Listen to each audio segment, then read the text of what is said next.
At the time of recording this, I built out over 20 different construction businesses. And if I could go back and give my younger self advice of how to systematize a construction business faster, here is what I would say. So the first one would be getting overwhelmed with tiny admin tasks. I know as a business owner, there's all these little things that you need to do every day just to keep the lights on and and the wheels running in your business. But what I realized is that I just can't do this anymore. And for my clients, that they can't do this anymore. If they want to systematize their business, if they want to detach and get out of the day to day, they need the admin taken care of. So the big kind of light bulb moment here is that you need to start to delegate this list or get this off my plate list, whatever you want to call it. But when you're doing something that you feel this is a low priority task, this is a low hourly rate task, I can get someone to do this for like 10, 15, $20 an hour, whatever it may be. I need to put this on my get it off my plate list, my delegate this list, so that you can then hire an admin, a VA, whoever, part-time if you need to help get rid of those tasks so you can then focus on the bigger picture. Another one is low quality leads. And I get this across the board with a lot of clients where, lead quality is low. Maybe they're doing some advertising, whatever, but they got all these tire kickers or people that want to do small projects or what have you. What I realized this was a symptom of is that they really needed to work more on their brand and niche down and get more clear with their messaging. The problem is that with your branding, with your messaging, with the projects that you continue to do, you are continue to advertise to this big giant pool of people to kind of keep busy, but you're running around here and there and you're attracting low quality leads because of your branding and messaging. So you need to get that on point and take a look at yourself. Compared to pick a top competitor that you aspire to be or that does a lot of work with your ideal clients, and then look at your own website, your own branding, the way that you speak and present yourself, and the assets that you have for your marketing materials and things like that. Are they on point, or do you need to get back to the drawing board and do some work there? So the third thing I wish I would have figured out earlier is why are projects taking so long and why do projects always seem to go over schedule? I realized that it really comes down to one main thing that most contractors are not doing or not doing well, and that is having quality control checklists and specific milestones where you cannot move forward until the checklist, the quality is approved and everything is checked off. So specific stages, you should have a quality checklist for pre-construction before the project even starts, for foundation, for framing, for your rough-ins, for drywall, for insulation, whatever it may be, but really have very strict quality control measures. And that will help you finish a project so much quicker when it gets to the end of the line and you don't have all these little things waiting and you don't have those issues that pop up because something wasn't completed properly and now it's affecting other things. It also sets the bar and the stage to have a really fantastic project and lets all the tradespeople or carpenters, whoever's working on the project, know that you better take care of it now because you're going to have to later, no matter what, because we're going to check and we're going to hold you to a certain quality standard. All right. Fourth point that I wish I knew earlier and knew how to mitigate was employees not following the system, right? I create systems for my clients, for my own construction business back in the day. And this is an ongoing thing. You create something, you got some software, employees don't use it properly, they don't follow directions, they forget about it, they go back to their old ways. So how do we mitigate this? And I realized that training is not enough. Having just like an SOP document is not enough. You really need to have a better system and process for training your employees. And you really need to plan the implementation and have change management of new processes, new systems that you're bringing into your business. Yes, there's going to be some friction, but having things very detailed with a training video, with an SOP, with a workflow, there's a few different assets to get into place. And then also thinking through the implementation of like, how does this person digest this information? What are the outcomes? So that kind of comes down to the quality checks again, like for their training, what should they know? What specific things should they be able to do after this training and communicating that to them, that there's this whole like implementation phase after just getting a system in place. Another thing I wish I would have known earlier as well is where to start with systems. So a lot of clients of mine, they don't know where to get started, right? So what you want to be thinking about is what is the most critical area. And a lot of people start with systems and they start thinking about the maybe infrastructure of it, if that's the right word, but not really the specific which one are they going to start with. So you want to look at your business as a whole and pick a one function. Maybe that's estimating, maybe it's financials, maybe it's project management, and then dig down. So if it's estimating, what is the first kind of thing I want to get into place? Well, maybe that's my cost code system, or maybe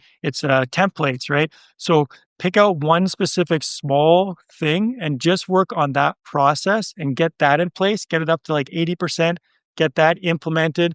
And then that'll free up time to then work on the next one. Don't try to do a bunch all over the place, but be very focused and start in one specific area on one specific system. You'll have a much easier time. So there's another common one I wish I would have known earlier is contractors losing too many jobs. So you're out there, you're bidding, and you're doing free estimates or running around trying to get some sales in, and you keep losing jobs, especially the bigger jobs, the ones that you really want.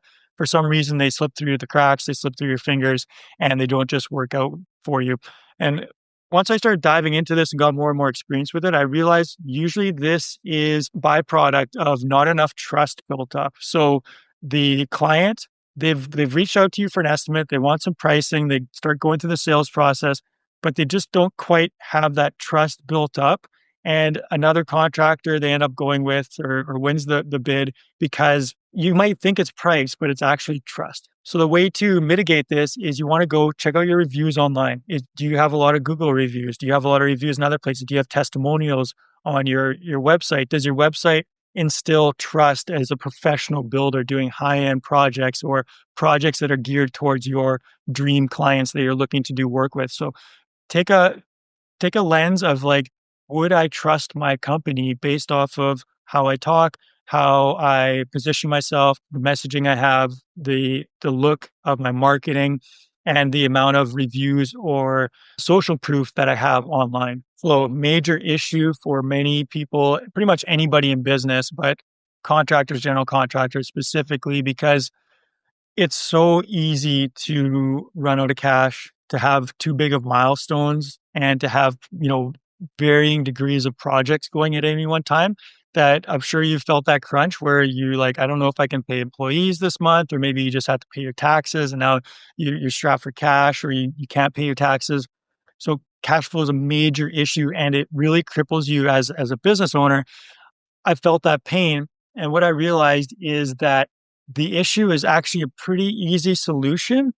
It's that you need to structure your financing agreement with the client and get that expectation out of the way early on. So this means getting a proper deposit or a mobilization fee. If you can't charge a large deposit up front for holding the project, then at least have a large mobilization fee that gets paid on the first day that you reach site. So you're always front loaded with cash. You've always got cash in the bank that's financing the project. You should never be out of pocket for a project as a builder. You should always have money in the bank from the client in order to facilitate their project. I know there's some like commercial builders and developers and stuff where maybe you got to mitigate this a little bit and it works a little bit differently, but at least do your best to shorten the frequency of your invoicing. And if you don't have a good system in place, you need to get this in place so that you can invoice at least every 2 weeks. You should be invoicing every 2 weeks so that you're getting regular cash flows every 2 weeks with your business. This does a few things. It gives you a steady income of cash. It also helps your clients pay a lot easier because now instead of a client waiting until you're completed framing to release, the foundation framing milestone of $80,000 or whatever it may be, you're invoicing every 2 weeks. You could go a little longer, but I would say keep it at 2 weeks. And maybe you're only doing $10,000 every 2 weeks or whatever. It's easier for a client to pay $10,000 than to come up with $80,000, even if they're getting financing from a bank or they have, money set aside or whatever. It's just a mental thing that it's like, oh, they get in the habit of paying you regularly and it's a lot easier. You get less friction than if they haven't paid you for 2 months or 3 months and, they gave you a large deposit up front and now it's like, yeah, we need another 100 grand to continue with your project. It's just like, wow, that's a lot of money, and they may want or hold that over your head in order to, well, you guys aren't quite done framing. We still need to do the deck. Well, no, the deck comes later, whatever, right? So increase that frequency of invoicing.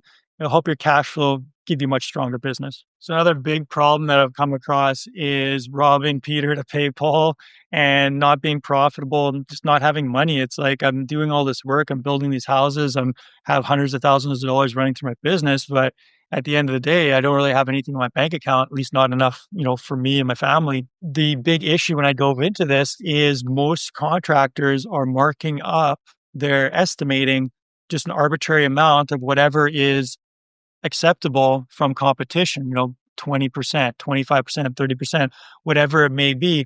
But this is more just a number pulled out of a hat because it seems like the going average and it seems like a lot of money at the end of the day, but obviously it's not if your bank account is looking poor. The way to improve this and really get a good grasp of what you should be charging is you need to go to your actual numbers. So look in the past 12 months, look at your overhead. How much did you spend on overhead? How much is your salary is overhead. You should be, if you're managing projects, you should be getting paid as a project manager, but that needs to go into your overhead calculation. And how much is that? Is that 10% of your revenue? Is that 15% of your revenue? Whatever it is, now you know what percentage of margin, and there's a difference between markup and margin. You know the percentage of margin that is just a break even. So if you are running at 15%, which is very common, and some contractors are running at, almost 20%.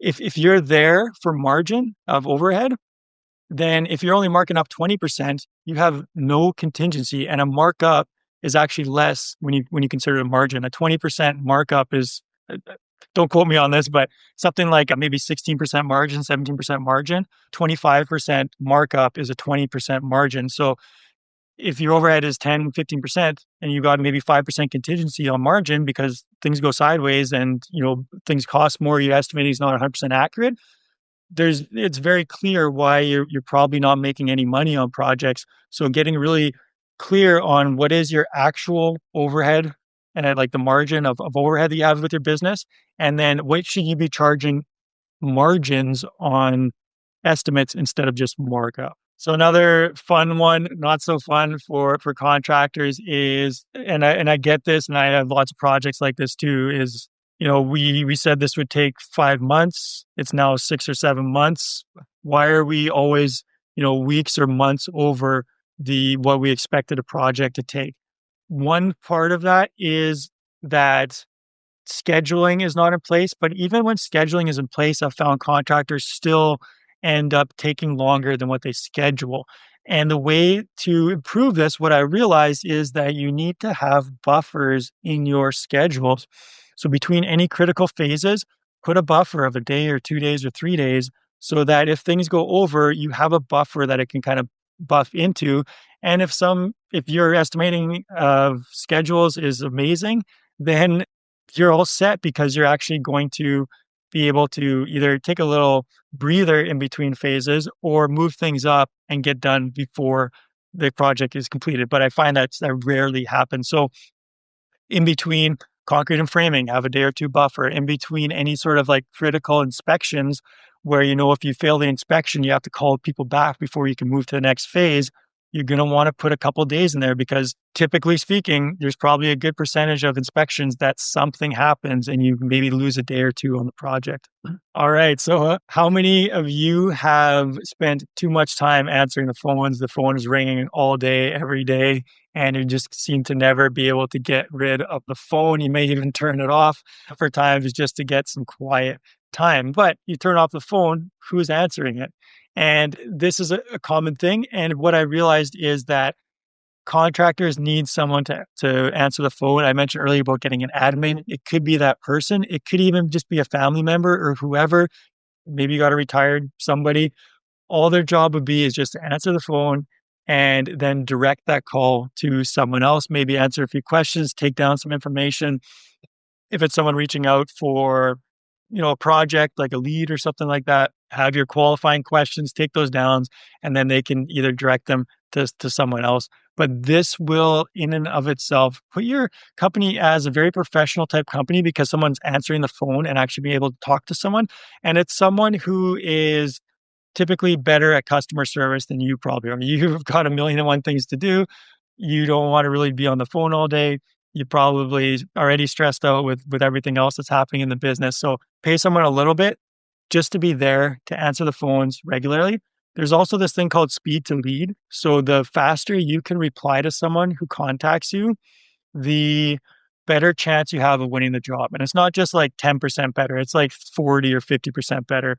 The person who can reach that lead the quickest is has a much higher chance of winning that sale, even in long lead cycles, even with your general contractors, home builders, things like this. So if someone messages your company, if someone calls your company, have someone who can reach out to them, get them on the phone quickly. They don't have to do a big presentation or book them in or some big sales thing. Just take down the information, be professional, let them know that someone is going to reach out to them, which may be you or a salesperson, or they can book them in, appointment and schedule it into your calendar. So this is a wall that I've bumped up against before with a number of different people and different contractors. And that's where software was making operations confusing. People weren't getting it. It was slow. They were used to using spreadsheets or some sort of kind of easier, more streamlined system. And we got them on some software and it wasn't clicking, wasn't working for them. What I realized is that we needed better training and resources, as well as just a leadership ability to let them know that, yes, there's going to be this period of time where it's going to be a little confusing and you need to reach out for support here, creating an SOP document, creating a training video so that we make it as easy as possible and really helping guiding that person through that training process. So if you find you are hitting brick walls or your people aren't, working on the software well enough, that you maybe need to just change things up and be more of a leadership and coaching and mentoring role to help them get used to the software and guide them through and make sure that they don't get frustrated and just give up on it. So I remember my first couple of years in business, getting to the end of the year and seeing the tax bill and like pulling my hair out of like, how am I going to pay, tens of thousands of dollars for taxes this year when my bank account's looking pretty slim already as it is. And it was actually a really easy fix. And the thing that you need to do is get a bank account for taxes and any revenue that comes into the business. Make sure you're setting aside a percentage of it into a tax account. And ideally, that tax account is not connected with your main bank because it becomes very tempting to use that money to finance your company, especially if you get those cash flow crunches, which I mentioned earlier. So have a separate bank account, put money in there, 5-10% of revenue, whatever you think is reasonable. And that way, when the end of the year comes, you've got this chunk of cash to pay your taxes, life is golden, and you're good to go. So this is a really common one, is you may be at the point where you want to hire a project manager, but you don't know if you can afford it, or you're waiting to, if I get another home or two homes getting built, or I need this certain amount of, leads coming in, then I can hire a project manager. The issue with that is your pricing is most likely aligned and set up for a company that does not have a project manager. So even if you sell another 2-3 homes and you get them in production, you've sold those homes at a price point where you aren't able to hire a project manager, or if you do, you're not going to make any profit because you're pricing those jobs as if you're running it, not that you're paying a project manager to run it. So what I realized is that you need to be adding project management into every estimate as a line item, not as just margin or markup, but actually having it as a line item, project management. How long is this home going to take to manage to build? 100 hours, 200 hours, whatever it may be, figure that out, price it accordingly, $80, $100 an hour for a project manager. Now, at least if you're selling projects, for one, you can pay yourself a living wage and not just be dipping into margins and that markup in order to pay yourself, which is not a way to run a business. That should be for profit and for contingency and for overhead. You should not be paying yourself from markup if you're managing your projects. You should be paying yourself as a project manager. And then, the profit that you make on top is also, of course, yours as a business owner. But you need that project management there for a few reasons. One is so you can hire a project manager The second one is you can start estimating projects accordingly to realize exactly how much time it takes you to manage a project. Estimating is a huge pain point for everybody. I can remember many weekends and evenings, worked a full day, and then carve out another hour or two in the evening, 8, 9, 10 p.m. to crunch out some numbers so I can get an estimate off to a potential client. And what I realized is I'm always doing these from scratch or I'm pulling some other project to do these. There's no standardization. It seems quicker at the time, but it is slowing you down. So what you really need is to get some standardization. And that starts with having some cost codes, having some structure to your estimates. Most every construction project is going to have these big kind of buckets or divisions that things are going to fall into. So even if it's not a template that is very, built out, you should at least have these large divisions and main areas and then be able to kind of copy and paste things in. Having some templates in place and some cost databases will save you a ton of time and help you get yourself on that road to a systematized business much, much quicker. All right. This is a really big one and one that I kind of knew about for a long time, but didn't really hit home and resonate till somewhat recently. And just before I jump into that, if you want to scale and systematize your business and figure out how to do this, I've got the quickest method to systematize a business. There's three main steps that you're going to need to know. There's a masterclass. Click the link below this video and you can go get that masterclass for free. Definitely check it out. Don't start systematizing your business without that masterclass because it's going to really open your eyes and give you exactly the three quickest steps that I found over 20 years in construction, 10 years systematizing businesses now, and you're going to want to pick that up for yourself. So this big kind of moment for me was that there's so much inconsistency with revenue, with clients running through construction businesses, and you've probably seen this. You've got these fluctuations with the seasons over the year. You've got fluctuations in the economy, things going up and down, and just having fickle clients that sometimes is boom and bust, right? So the way to really get past this and to really build a sustainable business is to increase demand, but cap the production. The problem with so many contractors, I've ran into this. When I say so many contractors, I totally mean myself because I've made all of these mistakes and run into all these problems. And this is why I help my clients today with the knowledge that I learned and the lessons that I had to learn the very hard way. So you want to have a good market, good branding, have a lot of sales ability. The problem is whenever people, you sell a couple houses, you get some, large commercial projects, all of a sudden it's like, wow, things are good, business is awesome. So it's like, let's hire a bunch of people. So you hire a bunch of carpenters, you get a project manager, you finally, hire that salesperson that you wanted or whatever. And it's like, yeah, business is doing awesome, right? The problem is you're now trying to bring your company your amount of production up to the amount of sales that you've got, the demand that you have. And if that demand starts to dip, as it will definitely do, it always goes ups and down. Now you have all this overhead, you have this big infrastructure, but you're trying to run it with low demand. And now you're going to start underselling projects. You're just going to try to get work to stay busy. This probably is like everyday kind of stuff where you've probably fallen into this and it's going to really hurt your business. So what you need to do is when you grow, when you have all this demand and you get like 10 new leads come in or you sell a few houses, you want to cap the production and project it farther forward. And I know this is very scary. And this is why, this fear comes in and the fear of missing out, the fear of not being able to grow. You see the pie in the sky, but you don't see the pitfall of, sharp glass and spiky, spiky spheres that you're going to fall into. Right. So it's so critical. And I had this happen to me. We tripled our revenue in 1 year. We were doing good. I got a bunch of projects. We grew rapidly. And then I had the biggest crash of my life, went through a really dark time.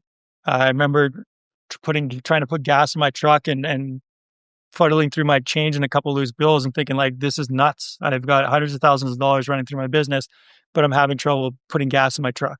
And that's how bad it got because I had scaled my business up and hired more people and we're doing tons of business, but I was trying to meet demand always. And when things started to slow down and we didn't have all those big projects, now it's like, shit got real really quick, and I don't want this to happen to you. So what you need to do is cap demand. That way you can raise your prices. If you lose a few jobs, you're not worried because you got more that are on the way.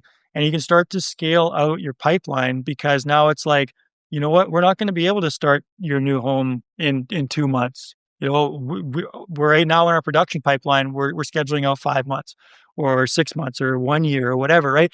And that's how you get that pipeline. And once your pipeline is scheduled out, you've got at least ideally a year, if not 6 to 8 months of like projects and like staggered starts. Now it's like, you know what, we're in a really good place. Our demand is really high. Maybe we can start to, get another project manager and slot in a few more projects in our production pipeline to meet this demand.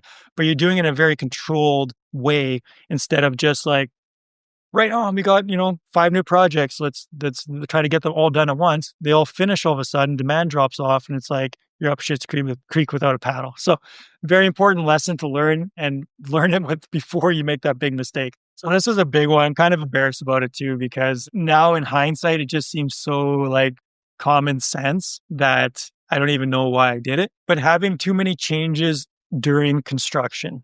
So getting started doing remodels, renovations, and things like that. And it was very common where we didn't really know everything that was going into the project, or we didn't have a proper process to know what was going to be happening during the project. So we'd have changes, client would be buying materials, or we'd be picking up stuff from, Home Depot, what's available off the shelf kind of stuff. And now in hindsight, it's like we should have never started those projects without knowing that information. So having a good pre-construction process where all the selections are done, which bathtub's going in, what tiles going in, what siding is going on the house if you're doing like an exterior project. So knowing everything, the colors, and when you need to order stuff ahead of time, having a really good pre-construction process will keep you from having those conversations where, you're getting the drywall painted and you still like trying to figure out flooring colors with the client, because clients making those decisions while the construction's happening, now there's time constraints and it looks bad on you professionally. So have a really clear and dialed in pre-construction process, whatever that may look like for you, so that you never start a project without knowing all the selections that are going into it and what the schedule is and what materials you need to get ordered. All right, I got two more big lessons. I've saved the two, I wouldn't say best, but some of the best for last here. And the first one is expensive advertising, without good ROI. I talk with a lot of contractors who they've hired a marketing agency. There's activity, but there's no results. And they kind of hang on because it's one of those things with marketing. It does take time for marketing to pay off. So, you don't want to jump the gun too quick, but they kind of keep getting led along by their marketing agency. And they're now 6 months, 1 year or plus down the road and still not really seeing that growth or that demand that they're paying for with the marketing agency. So the kind of the big moment here was that the lead quantity wasn't really the problem. It was the quality of the leads, right? So they were maybe getting a lot of leads, but the quality was not in the right place, and it was not aligned with the type of clients that they needed, and that's why their sales were low, the ROI was low. So what they needed to do was have a new lead process with good qualifying questions. So having good qualifying questions up front, so you're not wasting time on estimating for people that aren't a good fit for your services, who aren't going to be able to afford your services, who aren't in the right place right now. But then also the second part of that is having a good nurture sequence. So few contractors are doing this well, where you may have leads come in. They may not be at the point yet where they are necessarily ready to move forward with their new project, whatever it may be.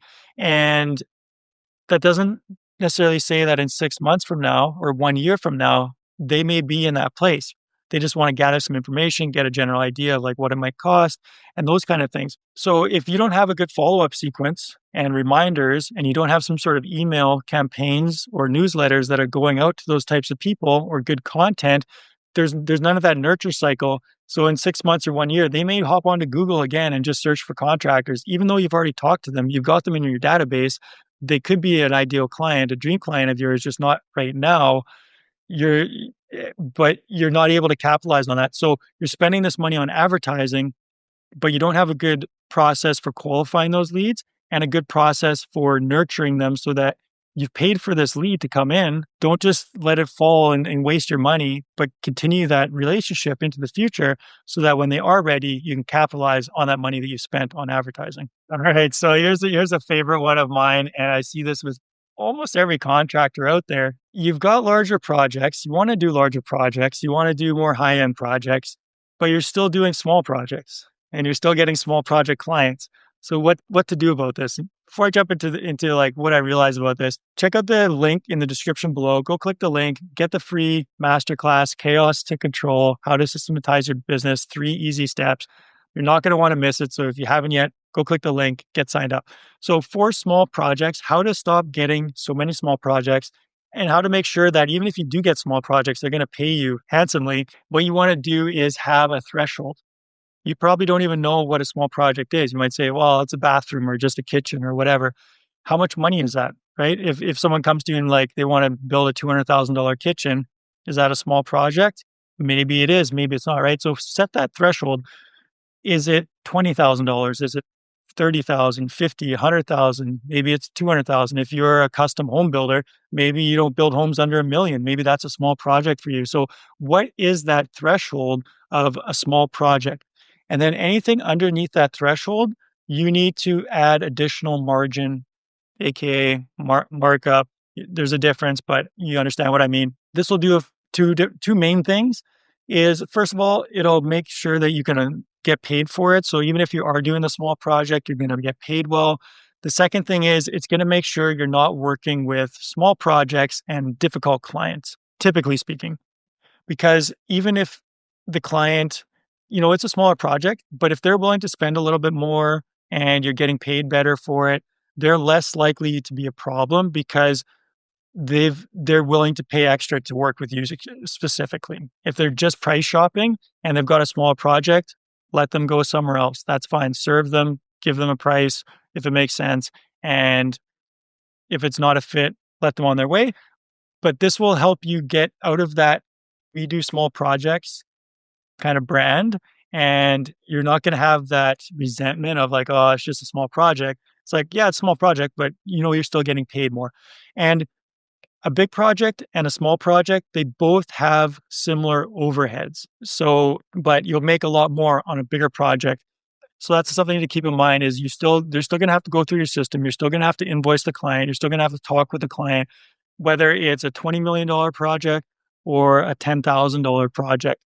You're still going to have those same sort of things that you're going to need to provide and the same mental bandwidth just to have that project. So that's why you need to make sure you're getting paid well for your small projects.